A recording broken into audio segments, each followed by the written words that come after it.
cooperate and make sure that that happens. But Gloria, I'd love to hear your perspective as well. Sure. So I think for the SRN, right? So it's still new. So it's like Fera a decade ago, right? So it's still a lot of room for improvement. But the idea from the government, I think there are three things that they want to do with the SRN. The first is to avoid the double counting.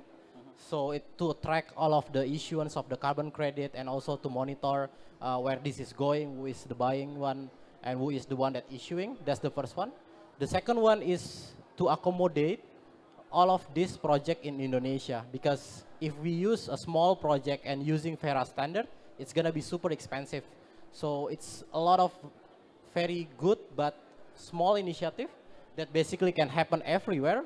It cannot be accommodated, right? So this is very useful for using the SRN rather than using Fera, because it's gonna be super expensive if you're doing that, right?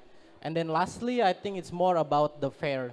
So fairness of the scheme, a fairness of the how to calculate, a fairness of where is this the data source. So this is, and also the methodology, whether this is also applicable in Indonesia or it's only applicable in the Northern Hemisphere. So this is kind of the thing that actually quite important that want to be standardized by the SRN. Great, Gloria. That's why you're here. You need to help us and provide input to the government and to all of us. Okay, so hold on to let Glory hold the mic because let's just bring in Glory and Pak Jim. Yeah, Pak Jim. Wait, give me a second. Pak Jim Procanic. Is he on Zoom? Can I just check with the operators? Can I just have Pak Jim on the screen, please, so we can hear him say hi? Pak Jim, are you with us? Jim Procanic. Hi, Pak Jim. Sorry. Okay, the sound.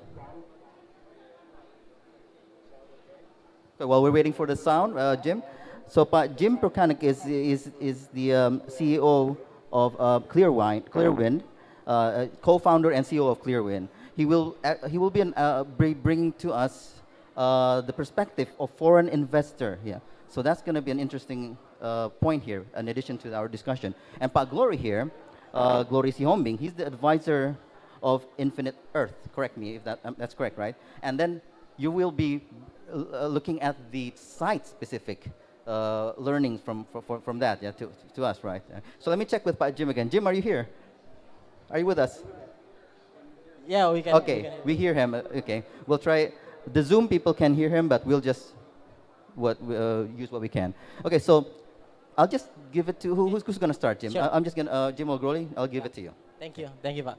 So yeah, basically, I would like to introduce Jim before I'm giving this to Jim later on, right? So Jim is basically the co-founder of Infinite Earth, but the idea is for this presentation, we want to show that it's a beyond a carbon, right? So it's not talking about the carbon, how much the carbon issuance, but it's more into the impact, what we've been doing this for 10 years, for a decade ago, and what is the impact to the livelihood, right? And it's not gonna be talking about, you know, peatland is good, why it's good. I think everybody know if it's a peatland, there's a lot of carbon there, but the question is, what you will do on top of the peatland, right? Even if it's not a peatland, if we have an opportunity to do the carbon, I think we should do it, right? So the idea is to sharing the experience so we can help each other, like what Pak Riza vision on this association is to become a knowledge sharing where we can support each other. Any new player want to do any new carbon project, we will we will share our own network experience, because the idea is the more is the better. And yeah, having this project, it's not enough to save the climate change. We need thousands of these projects. So we need to have more, 1,000 people that want to do this. So we really want to support and share our knowledge and experience on doing this. And that's also one of the reasons why later Jim will present his new company, because the idea of that company is to scaling up from 1 into maybe 10, right? But it can be beyond, right? And it can be more than that, or it can be helping 100 of people or hundreds of, the member of the association, so they can also create their own project. So let me start with this Rimba Raya experience, yeah. Can we go to the next slide?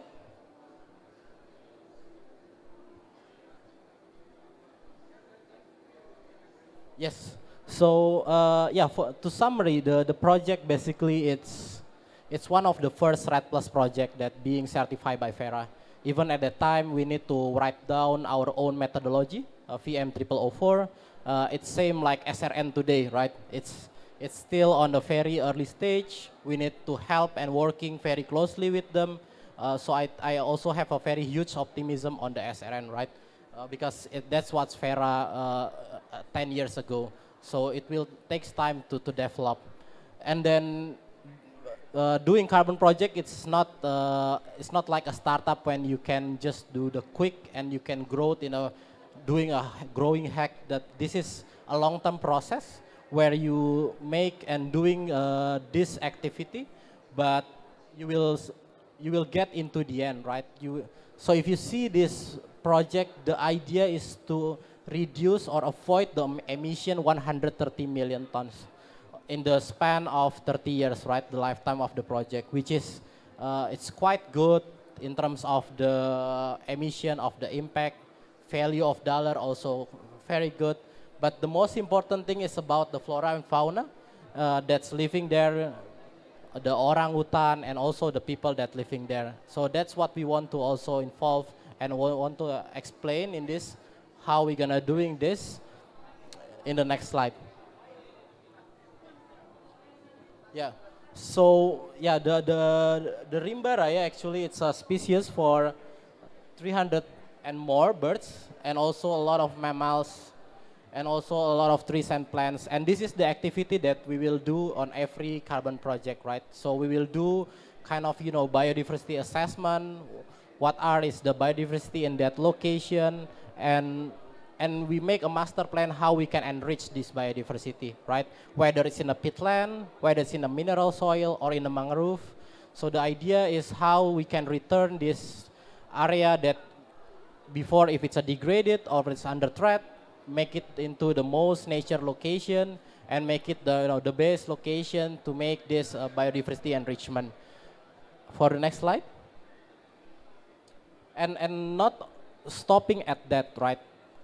Because there are a lot of people living in the concession, right? The area is actually 36,000 hectare, and it's under the PBPHSK right now, right? And then near the area, a lot of villages, a lot of people that involved in this, and this is also our main job is to make sure that on every activity that we are doing, every funding that we have, we spend all of this and we make an allocation to make sure that we achieve this point of the SDG, right? We are one of the few of company or projects that already have an SD Vista certification. So we also want to invite anybody that doing project to do this kind of things, because we do things that this is quite impactful in terms of, you know, doing the social improvement, and you want to check whether your activity already making a, you know, a long-term progress or not with the livelihood there. Yeah, so this is one of the example of the SDG that we saw that, right? So using some of the allocation of the budget, we built a floating clinic. So this ship, it's going around because some of the area, it's too far away to go to the hospital, but you know, there are some people that still need, you know, have a health prepper care.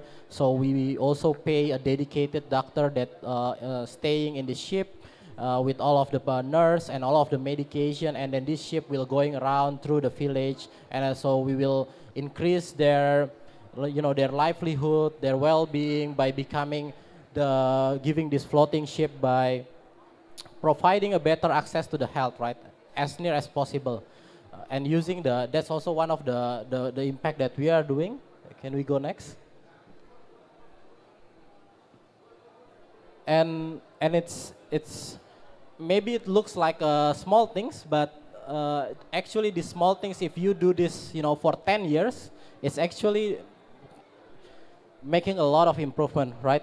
Starting from the library, starting from making sure any child there going to school, accommodating people to go to school, have a proper education, because all of this education starting from the child, right? And then one of the things that we learn in the process of this, people in this village, they're really proud if some of their child going to the university. Because it's actually, maybe in the city, it's gonna be very common, people going to the university, but in this village, right, which is quite remote, it's quite rare to have this kind of moment. So they will be very proud if they have, their child become the proudest child of, or the proudest parents, and then in this village to get them into going to the university.